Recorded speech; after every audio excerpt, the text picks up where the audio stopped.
Nathaniel Briggs was born in a cramped cabin at the edge of a windswept valley in colonial New England.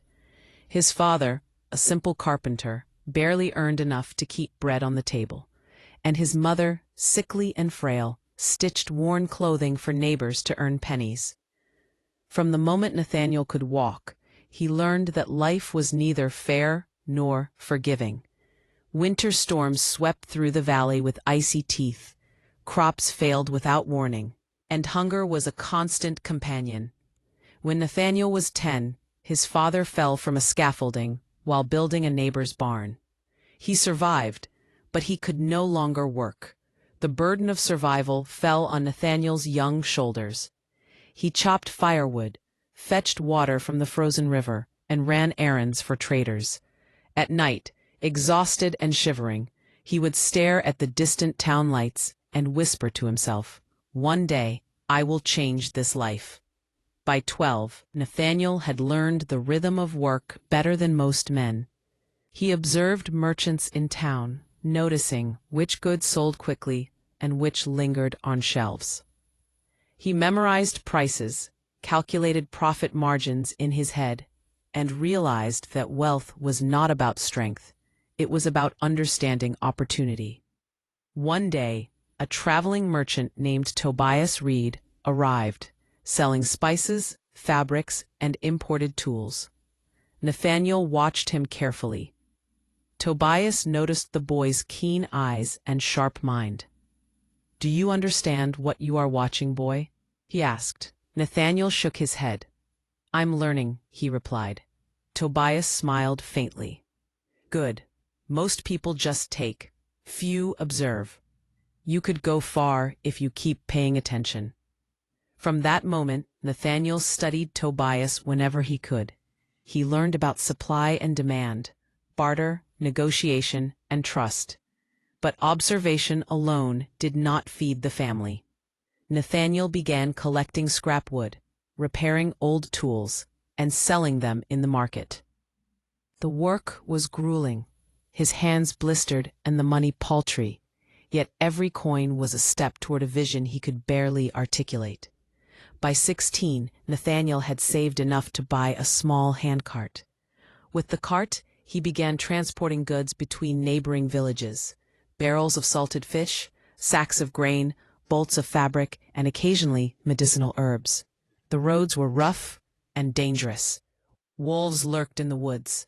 Bandits targeted travelers, and winter storms could trap him for days. But Nathaniel learned to navigate every hazard. Each challenge hardened him, sharpened his judgment, and strengthened his resolve. His reputation grew. Farmers and merchants began requesting him by name.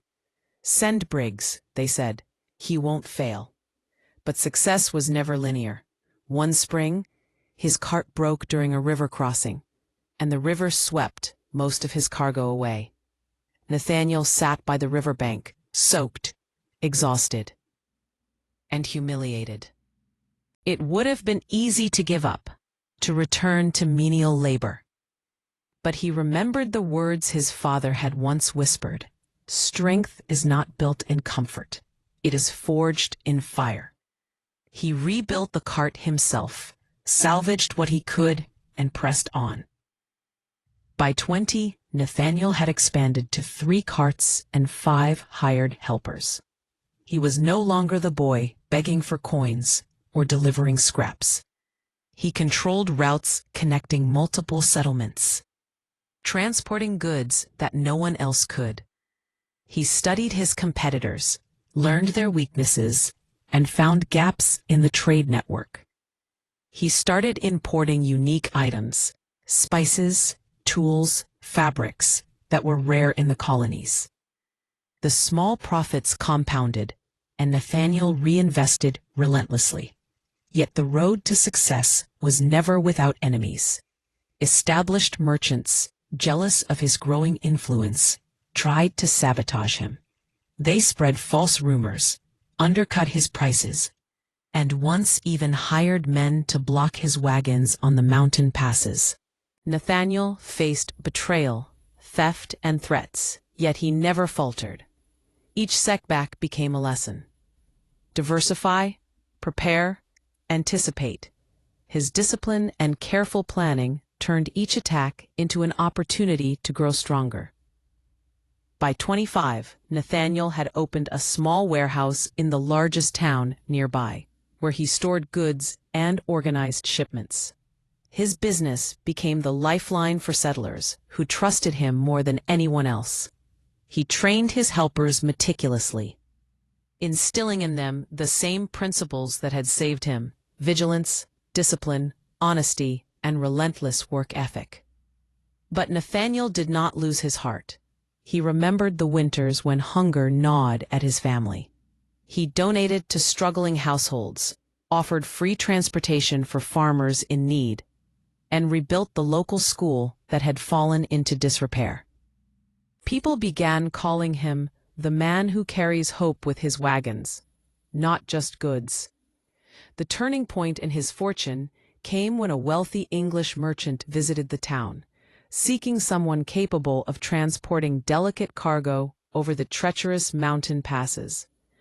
Most carriers refused. They feared the journey. Nathaniel accepted. He meticulously planned every detail, hired experienced men, and mapped the route to perfection. The cargo arrived intact and ahead of schedule. The merchant offered Nathaniel a partnership, an opportunity to expand trade beyond local towns, linking the colonies to ports along the coast. Nathaniel's business exploded. He acquired more wagons, more horses, and more trusted helpers. He built warehouses along key trade routes, negotiated contracts with merchants in multiple towns, and learned the art of long-distance commerce. By 30, he controlled a network of trade that stretched across regions, moving goods faster and safer than anyone else. His wealth was significant, but more importantly, his name commanded respect. Even as he grew richer, Nathaniel's discipline never waned. He rose before dawn, inspected wagons, studied trade trends, and mentored young apprentices. He believed that true wealth was not the coins in one's pocket, but the power to endure hardship, to plan strategically, and to rise above fear and doubt. Throughout his life, Nathaniel faced countless trials: storms that destroyed caravans, betrayal by trusted partners, disease that swept through towns, and periods when goods spoiled or trade routes failed. Each time, he endured. Each time, he learned. Pain became his teacher. Discipline became his shield. Relentless action became his weapon. By 40, Nathaniel Briggs was a wealthy, respected man. His warehouses were full. His trade network spanned towns and ports, and he owned land that many could only dream of. Yet he often returned to the small valley where he was born, walking along the icy riverbanks, remembering the nights he slept hungry, the blisters on his hands, the fear in his heart. He would smile, knowing that everything he had built was born from that hunger, that fear, that relentless refusal to quit.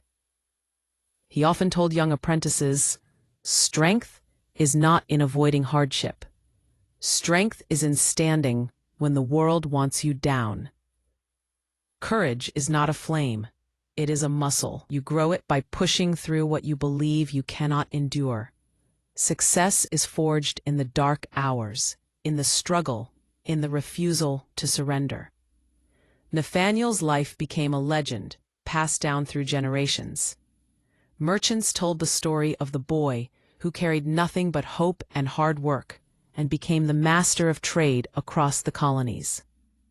Parents told it to children to inspire them to believe in themselves, and every telling carried the same lesson: it is not where you start that defines you, but how you rise when life tries to break you. He had risen from a boy who feared hunger and storms to a man who commanded respect, wealth, and influence. But the most important wealth he held was not his wagons, warehouses, or money. It was his heart, his courage, and his unbreakable discipline. Nathaniel Briggs proved that a determined mind, relentless work, and refusal to quit could turn the poorest boy into a man whose name would echo through history. If this story touched your heart, don't forget to subscribe for more powerful stories inspired by Erik Larssen.